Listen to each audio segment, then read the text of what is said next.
Hello, I'm Dr. Elizabeth Freed, and welcome to It's My Honor. I'm a pro bono coach doing executive coaching for the Honor Foundation, an organization that helps Navy SEALs, Marine Raiders, and other special operators transition from the military to the civilian workforce. And today it's my honor to welcome Tiko Crofoot.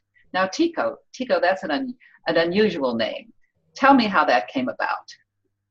Well, I was born in the Fiji Islands to two hippie parents who were named Mike and Carol, and they gave me my name, and my sister's name was Coral. So they went to the complete other end of the spectrum with respect to naming. Well, that's interesting. I understand, Tiko, that you are going to be transitioning in May of 2021. Is that right? I am, yes. I've got 4 more years until I complete my military service, and I'm heading over for the next 36 months to Stuttgart, Germany. Well, that's great. So in your career thus far, can you tell me some of the highlights that you've experienced that employers would want to know that would be important for them? Yeah, I have 2 that stand out to me. Back in 2012, I had the fortune to go up to the Arghandab River Valley, which is in the northern part of Afghanistan, and lead and coalesce a group of Afghan National Police, Afghan National Army, and Afghan National Security Guard forces into a single 800-person element with my own U.S. forces.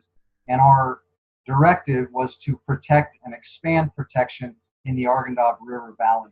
And my ability to integrate those forces, which had different languages, different ethnicities, and different cultural backgrounds, resulted in that river valley being pretty much incident-free for the next 18 months. That's great. So you had quite a number of different people from different cultures, different religions to pull together and get to work. Would that be right? It absolutely would. I worked with not only our U.S. forces like the FBI and other agencies within the Beltway, but also I had a company of Army Rangers with me, as well as my own Naval Special Warfare Forces, my SEAL team, and then the 3 different units of Afghans who were very different in their own composition, and my job was to bring them all together into a single entity, seamlessly integrate them into one purpose, which was the security of that Arghandab River Valley. That's great. And you mentioned there was a second item that you felt was an important highlight for employers to know. There was. In 2009, I was fortunate enough to be the commanding officer of an operation off the coast of Africa, in which we had to bring again together a number of different groups of people, a number of different organizations, and in a very short amount of time I had to integrate those people, and I had to plan and develop an operation off the coast there, and we had to execute that in under 10 days, and the intelligence that was gathered from that operation proved key in follow-on military operations over the next couple months. Great. So how would you describe your key transferable skills then into the civilian sector?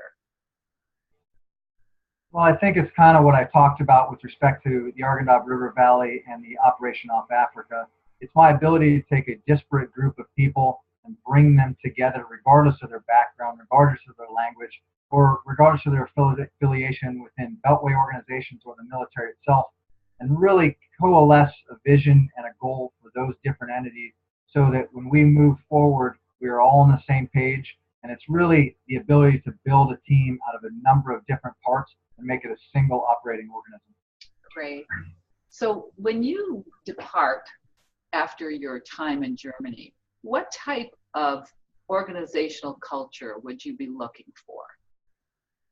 I'm looking for one that's similar in a lot of respects to what Naval Special Warfare has offered me, which is the ability to create a vision for an organization, something that's supportive of autonomy, that's encouraging for the employees and the upper level management to go out and push the envelope of what that organization is doing and how they're doing it, that encourages people to try new things and even fail. That's part of it, and is supportive of that in the effort to grow and better themselves.